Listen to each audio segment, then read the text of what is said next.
வெற்றிவேல் முருகனுக்கு அரோகரா.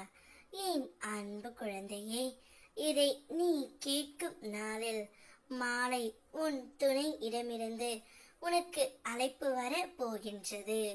ஒரே ஒரு முறை இதை கேட்டு நீயே சோதித்து பார் தங்கமே. நிச்சயம் நீ பிரிந்த உன்னுடைய உறவிடமிருந்து உனக்கான அழைப்பு வரும்.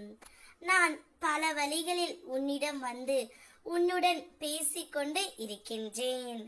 சில சமயம் ஒரு மனிதர் மூலமாக, சில சமயம் ஒரு கனவு வழியாக, அல்லது ஒரு நிகழ்வாக.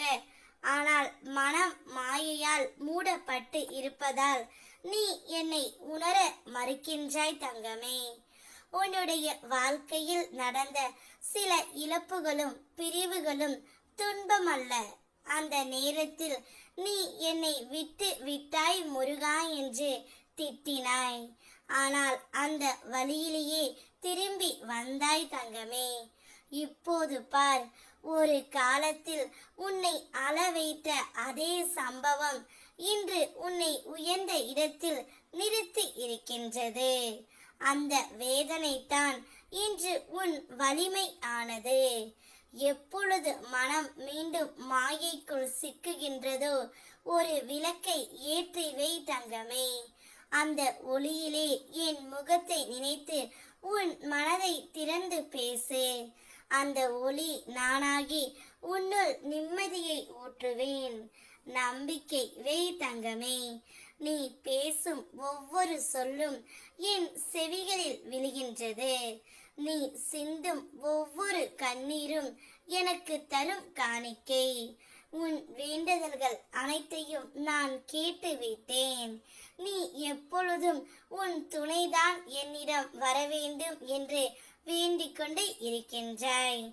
என்னுடன் அவர் பேச வேண்டும், நானும் அவரும் சேர்ந்து வாழ வேண்டும். இந்த வாழ்க்கையை நான் வெறுத்து போய் இருக்கின்றேன் அவர் இல்லாமல் என்று நீ என்னிடம் வேண்டுகின்றாய் தங்கமே. உன்னுடைய வேண்டுதலை நான் கேட்டுவிட்டேன். அதனால் தான் உன் துணையிடமிருந்து இதை நீ கேட்கும் எந்த நாளிலோ மாலை அழைப்பு வர போகின்றது. அந்த அழைப்பால் நீ மிகவும் சந்தோஷம் அடைய போகின்றாய் தங்கமே. இது நாள் வரையில் நீ என்னிடம் கேட்ட ஒன்றை உன் கையில் ஒப்படைக்க நான் முடிவு செய்து விட்டேன்.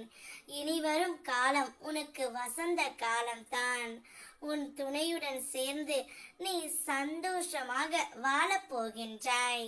அந்த நாள் வெகு தொலைவில் இல்லை தங்கமே. என்னை நம்பி வந்த என்னுடைய பக்தனுக்கு அவனது கோரிக்கைகள் அனைத்தையும் நான் நிறைவேற்றி கொடுப்பேன். இதுவே என்னுடைய கடமை. வெற்றிவேல் முருகனுக்கு அரோகரா.